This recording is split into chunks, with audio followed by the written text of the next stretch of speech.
Incentives, AI, RWAs, and Institutional Alignment for 2026.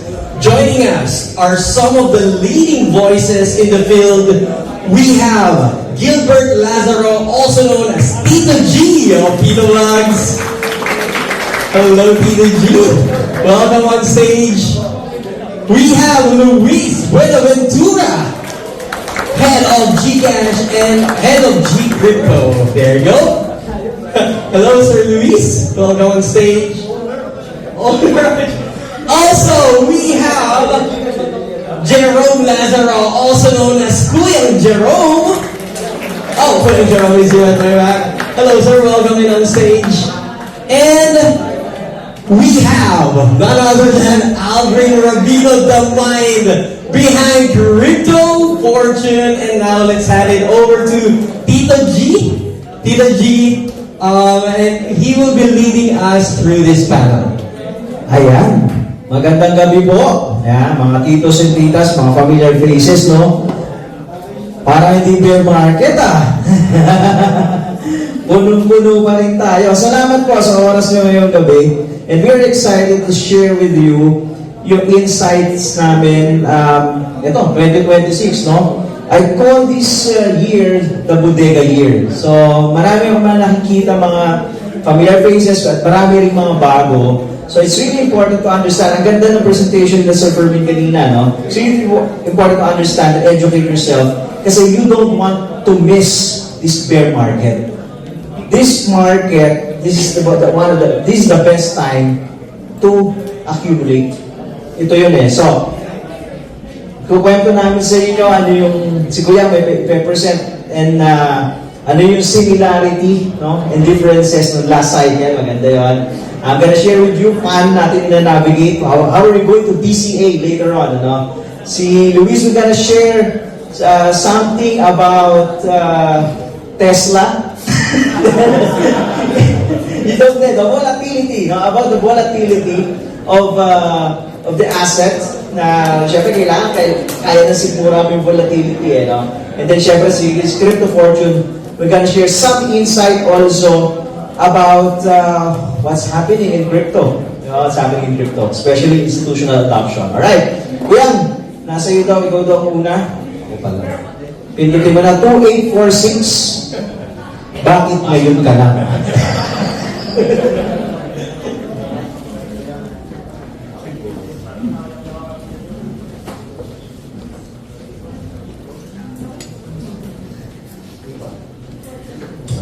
Hindi. Teka, nasa lang? Losing money. This is a bull market. Okay. Hindi pala yan. Kaya na yan, wait lang. The fortune. Ito fortune to una. Ako makikita na nila. Dulo pa. Ayun. Yan, okay. Ayan na. Almost the same, no? Sino di ba po yung mga nandito nung last na Big Bulaga? Medyo marami din. So, more or less nakita nyo na rin po, no? Almost the same chart. No? Pero, iba lang yung atake. No? So, yung mga nakasulat, medyo iba. So, tonight, i-discuss ko sa inyo, I will share with you the similarity, no? Na pwedeng nakikita ko, between 2022 bear market and ito current year, 2026. Kasi marami nangyari nung 2022. Hindi naman po lahat negative. Okay, so sino po sa inyo yung mga nakakatanda ng mga negative events nung 2022? Sir? Luna Crash? Luna Crash. Era Luna. UST nag-depeg, ano? Sir? Si Sam Bankfree. SPF? SPF. Naka-altis. Naka-altis. Oo. Si Bitcoin Crypto. Bitcoin. Bitcoin. No? Isa sobrang prominent during that time. No? Tapos, Oblo. Celsius. Arrows Capital. No? So, ang dami mostly mga negative news yun na tatandaan natin during that bear market. And if you will look at the chart, no, on hindsight, titignan mo, pababa talaga. But, noong 2022, noong mga panahon po ng 2022, hindi pa natin to syempre nakikita. No? Merong mga rallies yan. No? It's not all bad news noong 2022. Okay? At least para sa crypto. No? Kasi meron siyang mga negative correlation. No? So for example, ito. January 22, the inflation rate was 7.5% at taas.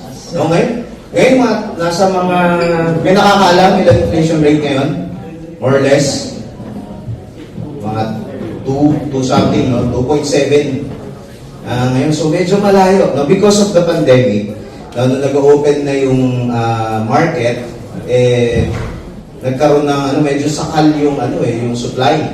No? Kasi merong difficulty in terms of moving yung mga raw mats siguro, no? So, and manufacturing. No? So tumaas yung presyo. Thereby, inflation, taas din. Pero sa Bitcoin, tinitingnan natin, pwede maging positive na trigger niya, pwede niya i-trigger yung isang property ng Bitcoin. No? So ito madalas yung naririnig sa atin. No? So Bitcoin is regarding inflation. Hedge. Bitcoin is a hedge against inflation. Tama naman. No, tama naman. But during the 2022 cycle, parang nag-fail siya. Okay? Kasi nag-peak tayo ng inflation June 2022. So if Bitcoin is really a hedge against inflation, no, kasi kaya siya nagiging hedge, pag mataas yung inflation rate, di ba ang gusto natin, yung ini-invest natin na pera, yung kikitain nun can beat the inflation. No? So if the inflation rate was around 9%, so ang gusto mo, at least 10, 12, 15% no, ang return to beat the inflation. Pero during the 2022 market, hindi nag-play out. No? So, kahit mataas yung inflation rate, hindi napuntahan ng funds. February 2022, Ukraine War. Okay. Umakyat naman sa Bitcoin. 45% from January low. 45%. Na-trigger niya rin yung isang pang property ng Bitcoin na lagi niyo rin naririnig sa amin, which is Bitcoin is a what? What kind of asset? Sinasabi natin. It's a safe haven asset. No? Parang gold. No? Pagka merong mga geopolitical tensions, no? May mga gera, merong uncertainty sa market. No? As a safe haven asset, dapat napupuntahan siya ng funds. Pero during the 2022 market, nag-rally siya but it failed to create a new all-time high. Okay? Ngayon, tinitingnan natin ng hindsight, kuya, kasi pababa naman talaga yung market noong 2022. Pero alam niyo po, coming from someone that was already here in the market, na binabantayan ko to, marami po sa amin ay hopeful during this time kasi, may kaya si David Plato. Umakyat talaga. Now, during this time, marami po nagsasabi, mag-all-time high ulit, lipad to the moon. Kasi may kaya. Diba? But it failed. Hindi niya na-sustain. And basically, yun po kadalasan yung characteristic kapag ka early bear cycle. Nagkakaroon ng rallies, hindi lang kita dito, masyado, no? Kasi nga tapos na. Pababa talaga siya. Pero meron siyang rallies. Yun nga lang, ang kaibahan niya sa bull market, yung mga rally niya, hindi niya nasusustain. Hindi niya kaya mag-create ng all-time high. Bakit? Wala may gusto magtulak. No, yung sentiment ng market, medyo risk-off sa crypto during that time. Maybe because of the 4-year cycle. No? Now, pagdating natin ngayon, 2026, hindi pa nag-iinit ang taon, binanatan ni President Trump Venezuela. Okay, sabi, it's because of oil, no? May nagsasabi, marami silang Bitcoin reserve, no? Tumulang din yung market from November low up 22%.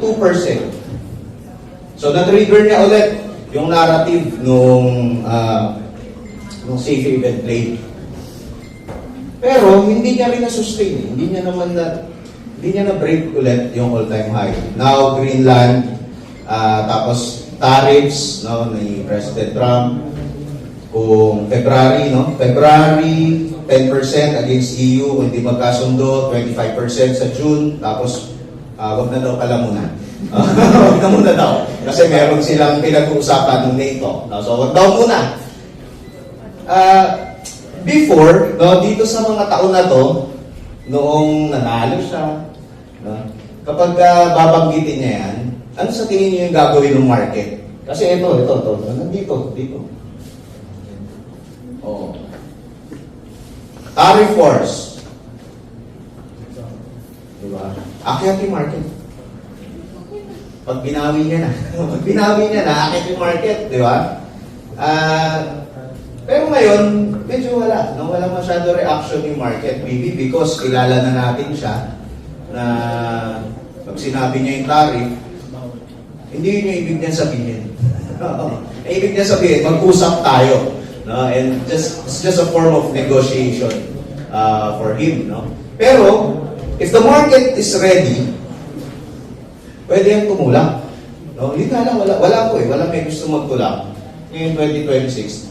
That's why, yung rally, mababaw lang ulit. No?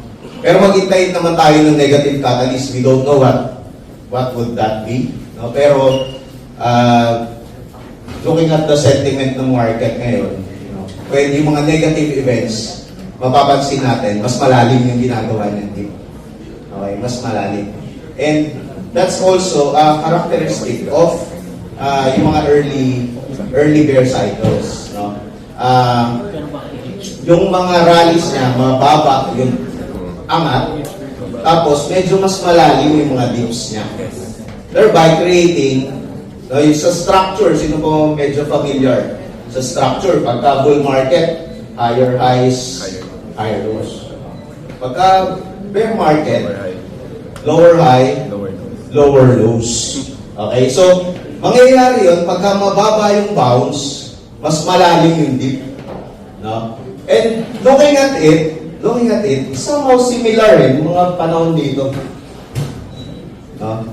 Pero right now, it's also the same sentiment that we all have. Most probably, we are still hopeful na i-break tong all-time high. Okay. Now, this thesis, pwedeng mali. Di ba? Pwedeng mali. It's, but what would invalidate, etong lahat na nakikita natin, what would invalidate this if Bitcoin creates a new all-time high? Kasi, yung structure, babalik siya dito. Babalik siya sa, eto magiging higher low eh. Tapos gagawa siya ng panibagong higher high. Mali ako. Okay, but until then, hindi kaya i-sustain, hindi kaya i-break yung all-time high natin. Ito yung nakikita ko for now. Now, yung mga binanggit nyo po kanina, no, nung May 2022, si UST nag-defect, Terra Luna nag-collapse, 3 Arrows Capital hanggang May, June, dahil exposed sila dun sa UST, Terra Luna. No? They have leverage position sa liquidate. Tapos November, si FTX naman. No? FTX, bago po yung collapse ng FTX, noong mga panahon po na to, ng bull market, siya yung pinapakinggan natin. Yung mga iniimbesan nila ng mga tokens, sinusundan natin. Gusto natin, meron din tayo. Pagka nandun si Animoca Branch, Sequoia Capital. Diba? Kayang paliparin. Pero during this bear market, na-liquidate din. No? Hindi rin kaya. No? And my opinion in that, kasi hindi ready yung market. Kung mangyayari po yun, imagine, yung UST nag-depend. 2019 pa nandyan yun. But the market, okay pa. Diba? FTX, mga 2018, ganyan, nandyan na yun eh. Si 3 Arrows Capital, mas luma. Parang before 2018, nandyan na yan. Diba? Matagal na silang hedge funds. Pero, nangyari, kasi nga, pangit yung market. Casualty sila. They did not cause the bear market. Nag-collapse sila kasi na-liquidate yung mga positions nila. Yung mga investments nila hindi nag-materialize. Hindi nila kaya i-cover. Okay? Kaya, tanong ko, etong mga to, na mga siga na hedge funds, no? Exchanges, na-liquidate dahil sa leverage. Bakit tayo nag-leverage? Kasi exciting. Exciting. Exactly. Di ba? If you will look at trading, kasi exciting siya, mas marami ko pong ibang exciting na pwedeng gawin. No? Honestly, red is very exciting. I find red is a very exciting color. It is, di ba? Pababa, yeah, it's exciting. Exciting times. Kasi naghihintay ka magbodega. Only if you're waiting for that event na magbubodega ka. Okay, so yeah, basically yan yun. No? Pero I want you to notice this. No? Move tayo dito sa bottom part naman ng chart. The green and red boxes. This represents yung mga rallies. No? Yung mga previous rallies.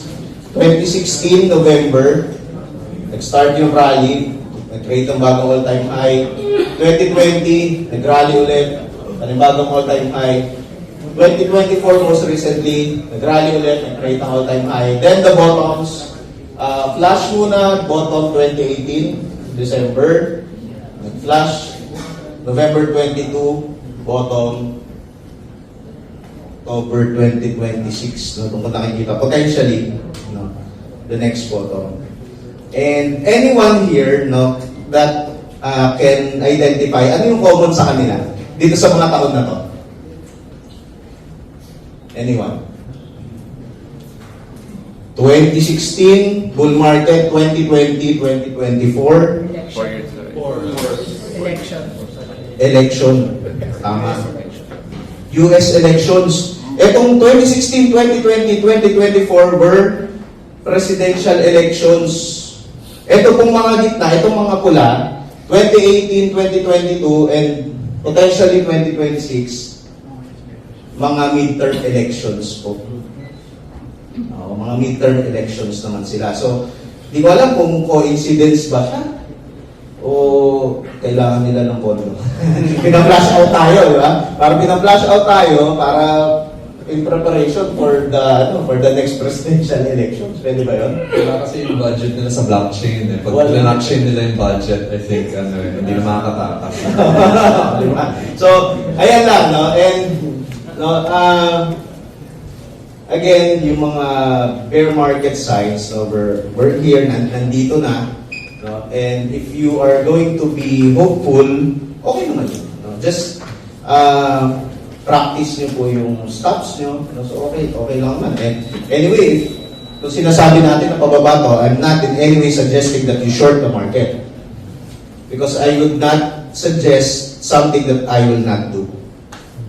Kasi unang-una, hindi ako nagsushort. Hindi ako nagsushort. Pangalawa, hindi po ako nag-futures thing. Hindi po ako nagle-leverage.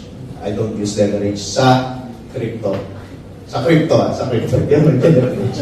So, basically, tama si Luis, exciting times po ito dahil para po sa akin, this is the year that I will be able to load again on Bitcoin, na mag-accumulate ulit ng Bitcoin for the next cycle.